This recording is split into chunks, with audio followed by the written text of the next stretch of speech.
احمق لوگ کہیں گے کہ مسلمان جس قبلے پر پہلے سے چلے آتے تھے اب اس سے کیوں منہ پھیر بیٹھے؟ تم کہہ دو کہ مشرق اور مغرب سب اللہ ہی کا ہے، وہ جس کو چاہتا ہے سیدھے رستے پر چلاتا ہے، اور اسی طرح ہم نے تم کو امت معتدل بنایا ہے تاکہ تم لوگوں پر گواہ بنو اور پیغمبر آخر الزمان صلی اللہ علیہ وآلہ وسلم تم پر گواہ بنے۔ اور جس قبلے پر تم پہلے تھے اس کو ہم نے اس لیے مقرر کیا تھا کہ معلوم کریں کہ کون ہمارے پیغمبر کا تابع رہتا ہے اور کون الٹے پاؤں پھر جاتا ہے۔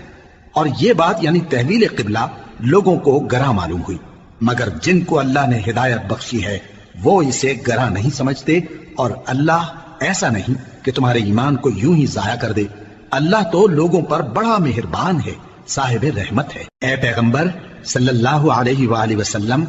ہم تمہارا آسمان کی طرف منہ اٹھانا دیکھ رہے ہیں، سو ہم تم کو اسی قبلے کی طرف جس کو تم پسند